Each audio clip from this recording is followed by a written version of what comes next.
2022년 6월 19일 성령 강림 후 둘째 주일 예배를 하나님께 드리시겠습니다.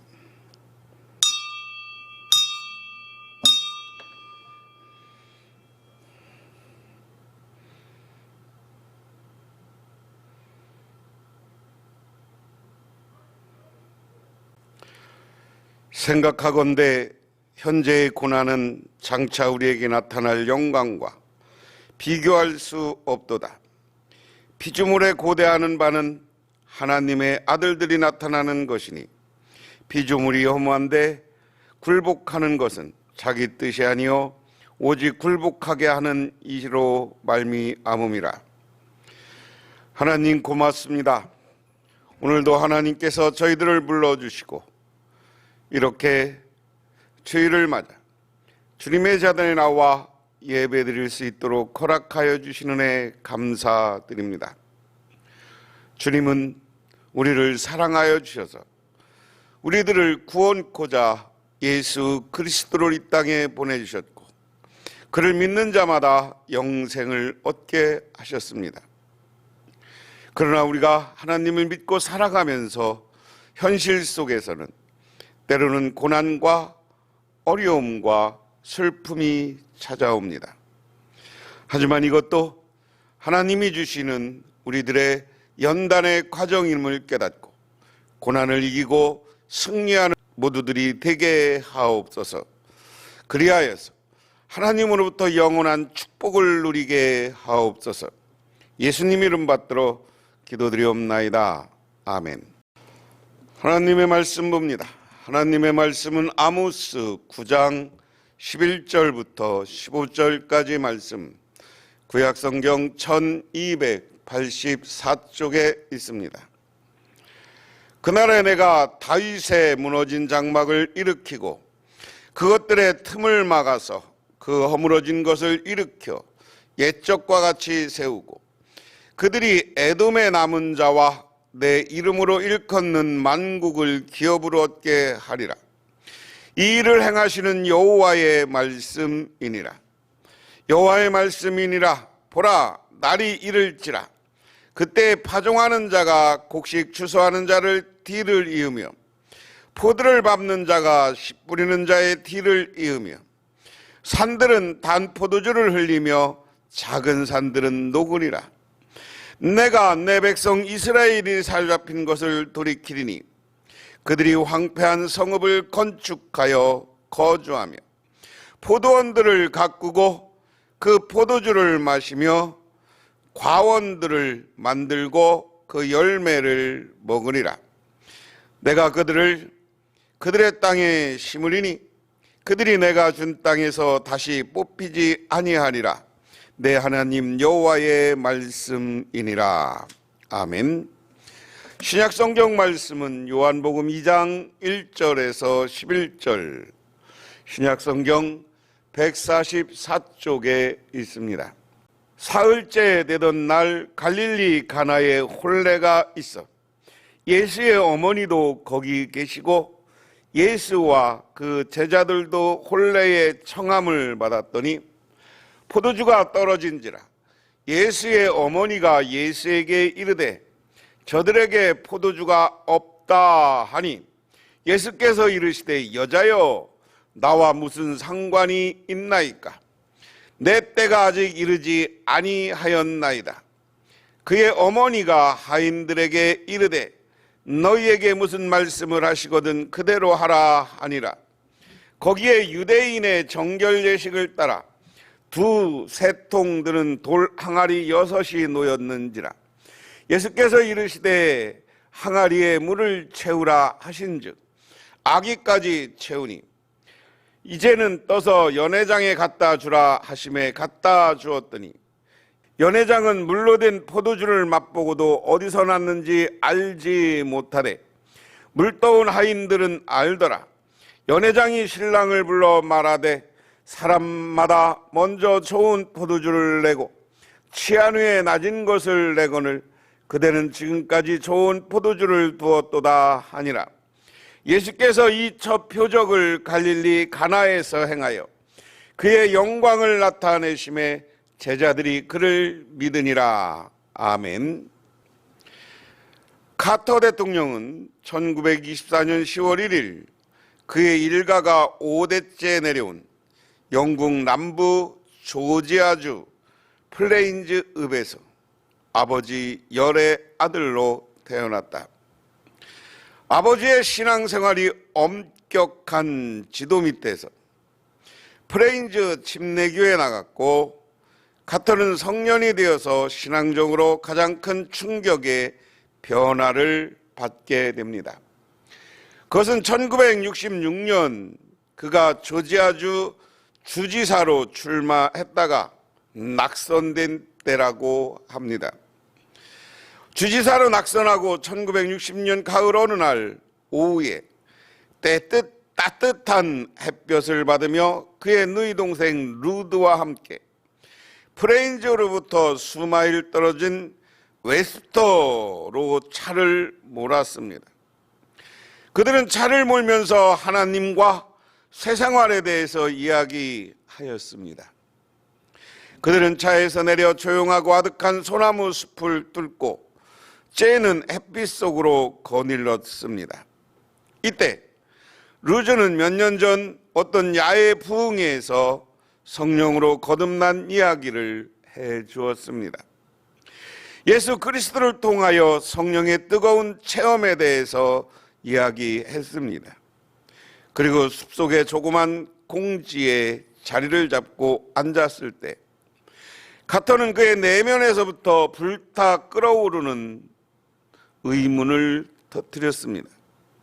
내가 갖고 있지 못한 것을 네가 갖고 있는 그것은 무엇이냐? 오빠는 하나님의 뜻이 무엇이든 간에 오빠는 하나님의 뜻이 무엇이든지 간에 그것을 받아들여야 할 결심이 되어 있어야 해요 하고 그녀는 설명했습니다. 사람이 살아가는 데 있어 하나님의 뜻을 위해서 자아를 초월하고 주로 자기 본의적으로 되어서는 안 된다는 겁니다. 다시 말해서 하나님 중심으로 살아야지 내 중심으로 살면 안 된다 하는 이야기입니다. 이 말을 들은 카터는 온 세상에 홀로 있는 느낌이 들었고 결국 그는 앉았던 자리에서 무릎을 꿇고 기도했습니다. 둘이서 하나님의 뜻에 순종할 수 있는 은총을 간구했습니다. 그 순간 카터는 가슴이 뜨거워지고 마음의 평화를 가졌습니다. 그의 경험은 정치를 초월했고 세상의 모든 것을 초월했을 정도입니다. 그래서 지금 낙심한 상태에서 주지사로 출마했다 떨어져 낙심한 것을 다 하나님에 맡기고 이제 하나님의 뜻을 따라 살겠습니다 라고 결단하면서 하나님의 뜻을 따라 살았을 때 그가 조지아 주지사에 당선되고 상원의원이 되고 그리고 미국 대통령이 되어서 그리고 퇴임한 후에도 전 세계를 다니며 평화의 봉사자로 살고 있는 줄 믿으시기 바랍니다. 이것처럼 우리는 내 뜻이 아니라 하나님의 뜻에 맞춰서 살아야 됩니다. 하나님의 뜻에 맞추려면 어떻게 해야 돼요? 하나님의 말씀대로 살아야 된다 하는 겁니다. 우리가 구약 성경에 수없이 많은 예언자들이 있습니다. 이사야, 예레미야, 에스겔, 그리고 아모스라는 선지자, 호세아라는 선지자가 있습니다. 오늘 특별히 아모스 선지자가 예언한 이야기예요. 제가 전에도 말씀드렸지만 우리가 예언자들의 예언의 말씀 가운데 80% 아니 90% 가까운 일은 뭐냐? 죄를 지적하는 거예요.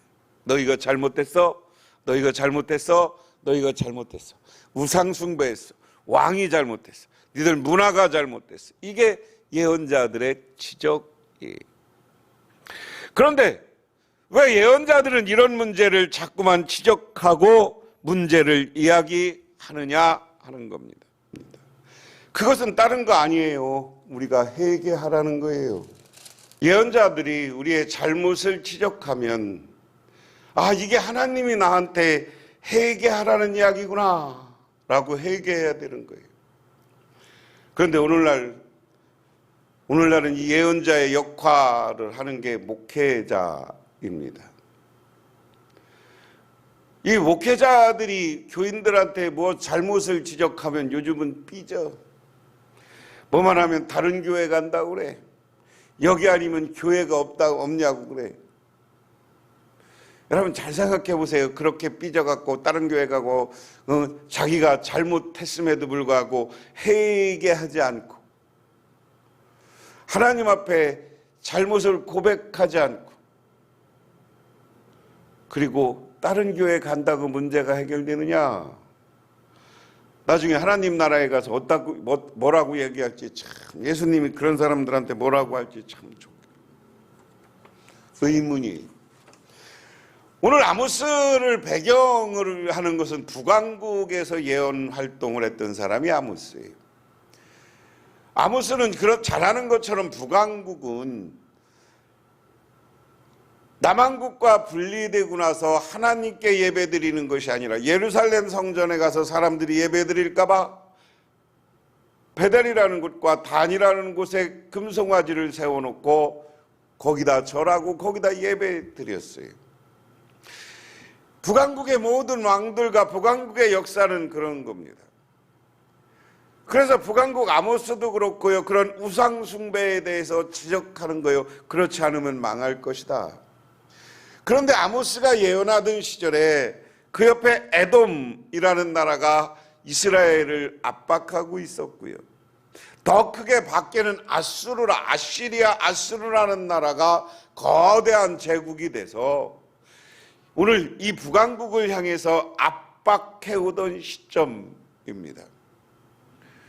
그러니까 거대 왕국과 주변 나라들이 자기들을 공격해 들어오니까 인간적인 계산으로 우리 다른 나라들과 연맹하고 다른 나라들과 조약을 맺어서 제대로 한번 대적해보자. 그때 아모스는 함부로 하지 말라. 하나님의 뜻이 어디 있느냐 물어라. 하나님은 너희들이 잘못했기 때문에 철저히 너희들을 망하게 할 것이다. 그리고 망하게 해서 흩고 그리고 그 주변의 나라들도 다 망하게 할 것이다. 그게 오늘 아모스서의 8장, 오늘 9장 전반부까지 아모스의 이야기입니다.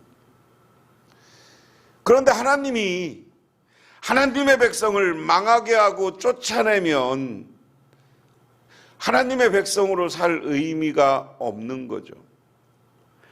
하지만 오늘 하나님은 때가 되면 이스라엘 백성들에게 새로운 회복과 축복을 약속하고 있습니다. 오늘 말씀 11절에 세 번역으로 보면 그날이 오면 내가 무너진 다윗의 초막을 일으키고 그 터진 울타리를 고치며 그 허물어진 것들을 일으켜 세워서 그 집을 옛적과 같이 다시 지어 놓겠다. 할렐루야. 이스라엘 백성들은 남한국과 북한국 할 것 없이 지금까지 이스라엘 백성들에게 제일 화려했고 제일 부강했고 제일 아름다웠던 나라는 언제냐? 다윗 시대예요. 오늘 아모스의 예언은 이 다윗으로부터 한 200년 지난 시점이에요. 여러분 다윗 왕국, 솔로몬 왕국을 거치고 솔로몬의 아들 때의 남북 왕국으로 나눠졌어요. 그리고 남북 왕국으로 나눠서 한 200여 년 서로 왕국을 이루다가 오늘 이스라엘이 회개할 줄 모르고 돌아올 줄 모르니까 하나님은 이 이스라엘을 향해서 너희들 망해. 하지만 너희들이 철저히 회개하고 돌아오면 그날이 되면은 가장 너희들이 아름답다고 하는 가장 위대하다고 하는 다윗의 시대와 같이 나라를 만들어주고 회복시켜 줄 것이다. 그리고 그 터진 울타리를 고치며 그 허물어진 것을 일으켜 세워서 지금 북왕국이 아수르, 에돔 이런 나라로부터 공격을 받으니까 전쟁을 받으니까 다 쓰러지고 무너진 거예요. 재정은 고갈나고 어떻게 할 도리가 없는 거예요. 그런데 그것을 집에 비유하면 집에 울타리가 다른 사람들이 마음대로 들어와도 어쩔 수 없을 정도로 울타리가 무너진 상태. 그런데 하나님은 그것을 닦아서 막아주고 그 시대 되면 다윗 시대처럼 너희들을 회복시켜 줄 것이다. 이스라엘 백성들은 나라를 잃고 평생에 다윗 시대처럼 회복되는 것을 꿈꿨어요. 그런데 오늘 그 꿈이 근원이 어디냐? 오늘 아모스로부터 나오는 거예요. 아름답고 부강하고 정말 물질적으로 풍요한 시대, 풍요한 가정이 열리라. 그런데 그것이 어떻게 열리느냐? 오늘 12절에 보면 그래서 에돔 족속 가운데 남은 자들과 나에게 있던 모든 족속을 이스라엘 백성이 차지하게 하겠다. 이것은 이 일을 이루실 주님의 말씀이다. 지금 아모스는 북왕국은 지금 에돔이라는 나라와 갈등을 겪고 있고 크게 아수르라는 나라와 갈등을 겪고 있습니다. 그런데 아모스가 꿈꾸었던 다윗 왕조의 회복은 에돔의 남은 자들은 너희들이 갖게 될 것이다. 에돔은 가장 가까운 이웃 나라입니다. 에돔은 경쟁 관계에 있는 나라이지만 이 나라를 기업으로 얻게 될 것이다. 그러나 아모스가 꿈꾸었던 나라는 단순히 이스라엘 민족주의 회복과 관련된 것이 아니었습니다. 이스라엘 민족을 넘어서 만국을 기업으로 삼는 보다 세계를 통치하고 지배하는 꿈을 가지고 있습니다.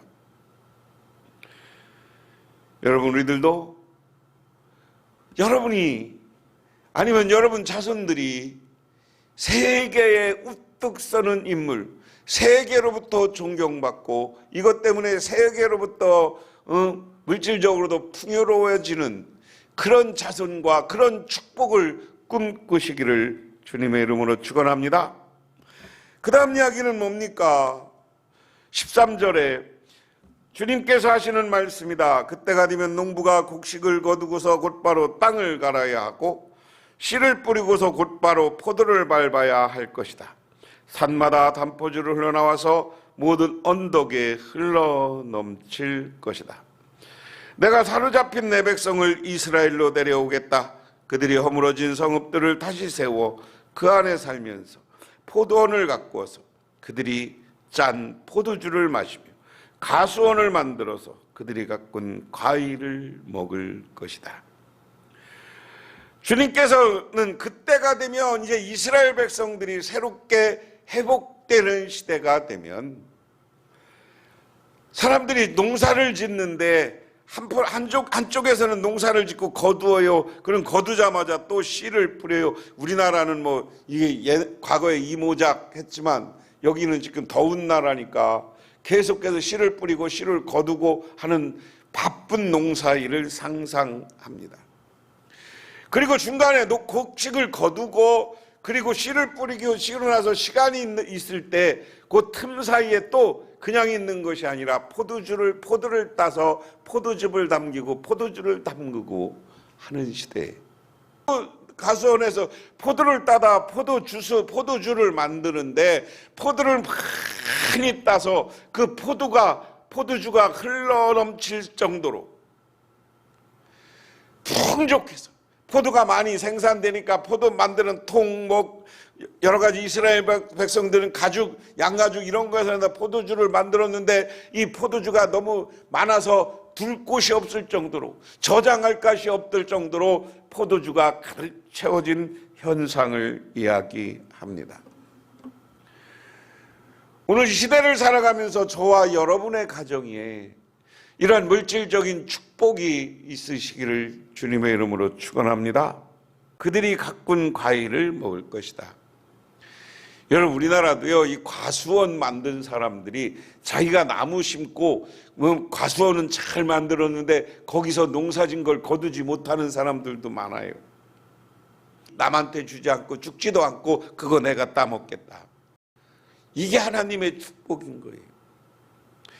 그 다음에 오늘 15절에 더 중요한 것은 내 백성, 내가 이 백성을 그들이 살아갈 땅에 심어서 그들에게 준 이 땅에서 다시는 뿌리 뽑히지 않게 하겠다. 주 너의 하나님이 말씀하신다. 오늘 이 말씀은 얼마나 중요한 거냐면, 너희들을 내가, 이게 과수원 나무에 비유한 거예요. 이스라엘 백성들은 여기 나무에 심겠다. 나무에 심는 것처럼 이 유다 땅, 이스라엘 땅에, 이 가나안 땅에 다시 심어 놓겠다. 그런데 이스라엘 백성들이 다시는 여기서 뿌리 뽑히지 않겠다. 뽑혀나가지 않겠다. 망하지 않게 하겠다는 거예요. 이게 우리가 하나님에게 은혜 받고 하나님 앞에 회개하고 성령 충만한 사람들에게 하나님이 주는 축복입니다. 그래서 오늘 아모스가 이런 아모스가 예언한 시대가 지금 온 게 아니에요. 지금 아모스가 예언하고 있는 시점은 주변 나라로부터 고통과 고난을 받는 거예요. 아수르가 쳐들어오는 거예요. 군대 전쟁하러 나가야 되는 시점이에요. 그래서 우리가 세상을 살면서 때로는 고난이 오고 어려움이 올 수도 있다. 그런데 고통과 어려움 속에서 좌절하거나 낭망하지 말고, 오늘 주신 하나님의 말씀, 우리를 잘되게 하고 물질적으로도 풍요롭고, 그리고 하나님 우리 망하게 하지 않겠다는 이 약속을 믿고 하나님을 바라보고 살 때 하나님은 우리에게 놀라운 은혜와 축복을 베풀어 주시는 줄 믿으시기 바랍니다. 제가 이 예화는 여러 번 말씀드린 적이 있는데, 언젠가 놀란드 헤이지라는 흑인 가수가 독일 베를린에서 독창회를 가졌다고 합니다. 그런데 독창회에 모여든 사람들은 모두 백인들이었습니다. 그런데 헤이지가 노래를 부르려 할 때 누군가 소리쳤습니다. 흑인의 노래를 들을 수 없다. 껌등이 노래를 집어쳐라. 욕설과 함께 물건들이 날아왔습니다. 얼마나 치욕스러운 일입니까? 가수 자신도 이에 맞서 욕설을 내뱉었습니다. 그렇게 맞받아치고 욕을 하고 돌아서는데 그의 앞을 가로막는 환상이 있었습니다. 그것은 바로 빌라도 법정 앞에 계신 예수님이었습니다. 예수님은 온갖 모욕을 당하시면서 아무 말씀 없으셨습니다. 그 환상을 본 헤이즈는 성중 쪽으로 향하여 돌아섰습니다. 고개를 숙이고 묵상에 잠겼습니다. 그리고 하나님 앞에 기도합니다. 눈에는 눈물이 흐르고 있었습니다. 소란스럽던 청중들도 그 모습을 보고 태도가 바뀌었습니다. 모두 조용히 입을 다물었습니다. 그렇게 10분쯤 시간이 흘렀을까 헤이즈는 목소리를 가다듬어 노래를 부르기 시작합니다. 사람들은 깊은 감동을 받았습니다. 청중들은 뜨겁게 사로잡는 훌륭한 독창회가 되었습니다. 노래가 끝났을 때 박수 소리가 우레처럼 터져 나오는 것은 말할 수 없었습니다. 그러나 잊지 마시기 바랍니다. 그 흑인 가수가 가셨던 10분 동안의 묵상은 말할 수 없는 고통이고 아픔이었습니다. 예수님이 십자가의 길에서 순종하지 않았다면 부활이라는 승리도 없는 겁니다. 우리에게는 때로는 고난과 어려움이 옵니다. 왜? 그것은 우리의 잘못과 허물과 죄 때문입니다. 그러면 예수님이 십자가에 가신 길을 생각하면서 오늘 이 헤이즈라는 가수처럼 우리도 하나님 앞에 회개의 기도를 드리고, 하나님 내가 어찌 살까요? 라고 해서 성령 충만함을 입으면 우리의 삶을 하나님이 열어주고 하나님이 기적을 만들어 주시는 줄 믿으시기 바랍니다. 오늘 시작 성경 이야기는 바로 기적 이야기입니다. 요한복음은 좀 독특해요. 요한복음은 앞에 1장에 그냥 로고스, 말씀이 육신이 되어 이렇게 번역했습니다. 그런데 제가 이 말씀이라는 단어는 헬라 말로, 그리스 말로 노고스라는 말이에요. 노고스라는 말은 우리말로 그냥 말씀 이렇게 해석하면 안 되고요. 우리는 그냥 그렇게 해석했는데, 원래는 로마 그리스 신화 가운데 지혜의 신이 노고스예요. 우리가 이야기하는 말씀, 성경 말씀도 로고스이지만 지혜의 신을 로고스라고 로마 사람들은 표현을 했어요. 그리스 사람들은 표현을 했어요. 그런데 로마 그리스 사람들이 로고스라는 것은 그들이 섬기는 신화의 신 중에 제일 위대한 신이에요. 말씀의 신이니까요. 지혜의 신이니까요. 왜? 그리스는 철학이 발달했던 나라 아닙니까? 소크라테스, 아리스토텔레스, 그리고 플라톤이 예수님보다 한 1000년 전 사람이야. 그래서 그들이 제일 경이롭게 여겼던 그 로고스가 사람이 되어 왔다. 이것을 하나님이 사람이 되어서 온 것을 그렇게 그들의 신에 비유해서 설명한 게 1장입니다. 그리고 나서 예수님이 누구냐라는 것은 세례 요한의 고지가 나오고요. 그가 메시아라는 선언이 나오고요. 그리고 그분이 세례받고 바로 제자를 불러요. 제자들을 부르신 다음에 오늘 2장 이야기가 시작돼요. 2장 이야기가 시작되는데 가나라는 곳이에요. 가나의 혼인잔치가 되어서 예수님이 어머님과 함께 갔어요. 그런데 여러분, 우리가 잔치라는 것, 음식이라는 것 예정하고 많이 해놓지만 뜻밖의 사람들, 손님이 몰려오면 음식과 술이 부족할 수 있어요. 이 가정도 자기 자녀들의 혼인을 위해서 오래전부터, 몇 년 전부터 포도주를 담가서 잘 저장해놨을 거예요. 그런데 생각보다 사람이 많았는지 포도주가 떨어졌어요. 포도주가 떨어졌어요. 예수님 어머니가 아니 이거 여기 포도주가 떨어졌는데 예수님 어떻게 해보세요. 그러니까 오늘 예수님이 자기 어머니를 향해서 여자여 이렇게 표현합니다. 일반인들과 이야기는 예수님의 자기 위치는 메시아 구원자의 위치에 예수님이 오셨음을 이야기합니다. 그래서 이야기하는데 예수님이 나는 아직 때가 아니다 라고 하고 겸손을 표해요. 그러니까 예수님의 어머님이 그 하인들, 그 젖대하는 사람들을 불러다 놓고 야 저분이 예수님이 하라는 대로 해라. 그런데 마침 거기 돌로 만든 큰 항아리 6개가 있어. 그 예수님이 물로 채워라. 그래 가져다 주라 하니까 가져다 주었어요. 그런데 이 포도주 맛이 전체 있는 것보다 더 맛있어요. 처음에 좋은 술을 하고 점점 시간이 났으면 포도주를 막 그냥 섞어서 포도하고 섞어서 대충 즙을 거기서 짜서 그걸 가지고 갖고 오는 거니까 나중에 먹는 건 맛이 없단 말이에요. 그런데 나중에 술을 가져왔는데 이 술이 더 맛있어. 그러니까 여기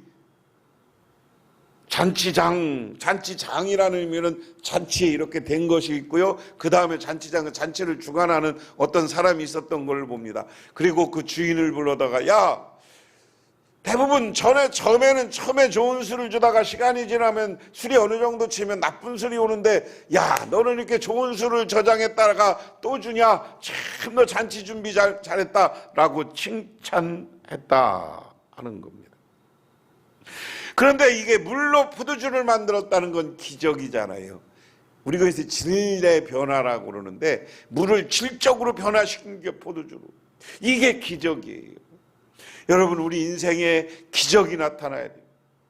저는 이 기적 설교를 하면서 이 시대 가난한 사람들, 오늘날도 마찬가지예요. 오늘날도 가난한 사람들은요 기적이 나타나야 어떻게 살아볼 재미가 있는 거예요. 저도 우리 교회를 바라보고 우리 가정을 바라보면서 요즘 기도해 하나님이 기적을 만들어 주는 것 외에는 내가 어찌 할 게 없습니다. 하나님 제발 기적을 만들어 주세요. 우리 교회도 기적을 만들어서 새롭게 부흥의 역사를 만들어 주시고 우리 가정도 그로 인하여서 기적적으로 물질적으로도 풍요롭게 해주시고 우리 자녀들이 어디 가서 성공하고 잘 되게 해달라고 저는 요즘 그렇게 기도해요. 한번 이 시대 생각해 보세요. 나라가 망해서 끌려간 사람들. 예수님 시대는 로마에 의해서 지금 지배받고 있어요. 그들은 지배받고 로마의 포로로 잡혀가기도 하고 포로로 노예로 잡혀가기도 하고 이스라엘 사람들의 운명은 비참한 운명이에요. 이스라엘의 유대인들의 예수님 이후에 2000년 역사, 새로 이스라엘이 독립하기 전까지 역사는 유럽에서 이스라엘 사람들은 핍박받았어요. 히틀러가 유대인들을 600만 명을 학살했지만 이런 학살 사건이 심심치 않게 유럽에서는 일어났던 거예요. 유대인들을 향해서 돈만 한다고. 그런데 그들이 그런 상태에서 기대했던 건 뭡니까? 내 힘으로 안 돼. 하나님이 기적을 만들어줘야 돼. 그런데 기적은 하나님이 만들어주지만 내가 하나님 앞에 신앙으로 잘 서고 소망을 가지면 하나님이 복 줄 거야. 그러니까 유대인들은 어디 가나 신앙 공동체를 세우고 그들이 장사를 하든 뭐라든지 하나님이 잘 되게 해줄 것이라는 믿음이 됐을 때 유대인들이 지금 세계 경제를 석권하고 있는 줄 믿으시기 바랍니다. 이것처럼 우리들도 하나님을 믿고 하나님을 향한 소망, 오늘 아모스서에서 이야기하던 그런 물질적인 소망, 꿈, 그리고 오늘 신약에 얘기하는 것처럼 물이 포도주로 변하는 것처럼 별 볼 일 없는 내가 세상에 귀하게 쓰임받고 내 병이 걸렸으면 병을 고치고 내가 정말 가정에 물질이 없으면 기적적으로 하나님이 물질을 만들어줄 것이라는 믿음을 가지시기를 바랍니다. 그러면서 그 소망을 가지고 살아요. 소망을 가지고 살 때 하나님은 우리를 처음보다 더 좋은 미래를 열어주시는 줄 믿으시기 바랍니다. 미국의 3대 대통령 토마스 제퍼슨에 대한 일화입니다. 그가 젊었을 때 말을 타고 산행을 갔다가 겨울에 말 타고 자기 집으로 돌아가다가 큰 강이 흐르고 있는 곳에 도착했습니다. 그 강은 깊지 않은 허리 정도로 차는 강인데 마침 겨울이고 곳곳이 얼어붙고 썩 좋은 환경이 아니었습니다. 그런데 강가에 한 노인이 그 강을 건너길 기다리고 있었습니다. 추운 겨울이라 감히 들어갈 수는 없고 누가 나를 이 강에서 건너줄 것인가 하고 기다리고 있었습니다. 그런데 한 무리의 청년들이 말을 타고 쭉 오는데 그 노인이 그 청년들을 보면서 그냥 다 지나가도록 아무 말을 하지 않았습니다. 그리고 마지막 토마스 제퍼슨이 오는데 그 청년을 향해 여보게 청년 나 좀 태워줘 강을 건너편으로 데려다 줄 수 있겠나 이렇게 이야기합니다. 마지막으로 달려오던 토마스 제퍼슨은 그러시지요 하고 노인을 태우고 강물을 건너서 목적지가 어딘가 물어서 집까지 모셔다 드렸습니다. 어차피 말을 타고 집에 가실 거라면 맨 처음 오는 사람에게 부탁했으면 태워줄 것인데 굳이 왜 마지막인 저에게 부탁을 했는지 이해가 가질 않았습니다. 그래서 여쭤봅니다. 노인장, 어차피 말을 타고 오실 것이면 처음 오는 사람에게 부탁했으면 좋지 않았습니까? 그런데 왜 제일 마지막에 오는 저에게 부탁을 했습니까? 만약에 내가 노인장을 태우지 않았다면 노인장은 추운 데서 얼어 죽든지 무슨 사고를 만나지 않았겠습니까? 왜 제일 마지막으로 오는 저에게 부탁을 했습니까? 그때 그 노인은 그렇게 말했습니다. 나는 이 지방에서 오랫동안 살았습니다. 그래서 나는 내가 사람들을 잘 안다고 믿지요. 나는 말을 타고 오는 다른 사람들 눈을 보았습니다. 그리고 그들이 내 처지에 아무런 관심이 없음을 알았습니다. 따라서 그들을 태워달라고 부탁하는 것이 소용없는 일이었습니다. 하지만 당신의 눈을 보았을 때 나는 그곳에서 친절과 자비심이 비치는 것을 분명히 보았습니다. 나는 그때 알았습니다. 당신의 따뜻한 마음이 공경에 처한 나를 도와줄 것이라는 것을 말입니다. 그 말에 젊은 토마스 제퍼슨은 큰 감동을 받고 그리고 이렇게 말하였습니다. 영감님이 해준 말씀에 큰 감명을 받았습니다. 앞으로 내 자신의 생각에 열중하느라 다른 사람의 불행한 처지를 망각하는 그런 잘못을 저지르지 않도록 노력하겠습니다. 그는 젊은 날 평생에 그렇게 자비로운 눈과 사랑의 눈을 가지고 주변 사람을 돕고 베풀며 살았어요. 신앙인으로서 정말 그렇게 살았습니다. 그러니까 하나님이 그를 미국의 3대 대통령으로 만들어 주는 거예요.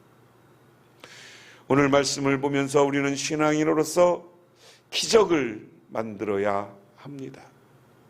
그런데 이전 기적과 축복을 내 것이 되어야 됩니다. 그러기 위해서는 우리가 자비와 사랑이 충만해야 돼요. 그런데 자비와 사랑이 충만한 건 내 마음대로 되는 게 아니에요. 하나님이 주시는 성령 충만함을 받아서 내가 성령과 함께 살 때 세상 보는 눈이 달라지고 세상 보는 사람이 달라져.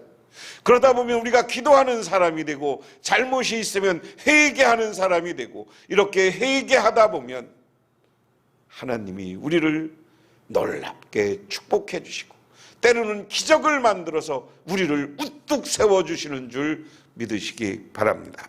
기도하겠습니다. 하나님 고맙습니다. 오늘 하나님은 망해가는 이스라엘 백성들에게 너희들은 망하지만 때가 되면 하나님이 회복시켜 줄 것이다라는 소망을 줍니다. 오늘 예수님은 본격적인 사역을 시작하면서 가나의 혼인잔치에서 물을 포도주로 만드는 기적을 보여주었습니다. 하나님 간절히 바랍니다. 오늘 우리 복명교회 성도님 삶 속에 이러한 축복이 임하게 하옵소서. 부족하지만 이 부족한 총회와 총회 가정에도 이러한 축복과 기적을 만들어 주옵소서. 그로 인하여서 나만이 아니라 성령 충만한 가운데 이웃을 향해 베풀며 사는 사랑을 실천하며 살아가게 하옵소서. 예수님 이름 받들어 기도드리옵나이다. 아멘. 지금은 우리를 죄 가운데 구원해 주신 우리 주 예수 그리스도의 은혜와 온 우주를 창조하신 성부 하나님의 사랑하심과 우리 삶 가운데 찾아와서 우리 끌어가시는 성령님의 도우심이 오늘 아모스가 준 것처럼 아버지 하나님 물질적인 축복을 소망하며 또한 예수님이 일으킨 기적처럼 우리의 삶에 놀라운 기적이 나타나기를 갈망하고 돌아가는 우리 복명교회 오는 성도님들과 그 가정이 영원토록 함께 하시기만을 간절히 축원하옵나이다. 아멘.